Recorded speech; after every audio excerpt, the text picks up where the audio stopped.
The next important skill is heat shrinking your joints. An important consideration in using heat shrink tubing is that sometimes when you solder the joint, you will no longer be able to put heat shrink tubing over it. So it is important to put heat shrink tubing next to your joint before you solder it. To use heat shrink tubing is fairly simple. You slip it over the joint and use any sufficient heat source, like a lighter, to shrink.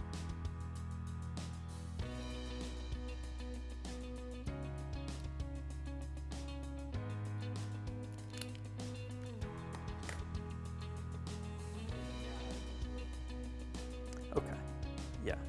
Your joint is now insulated and protected from short circuits. The next important skill to learn is soldering a wire to a connector.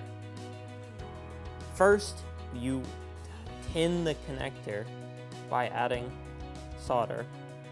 And in this case, it's important to add a lot of solder to the connector so that your joint is strong.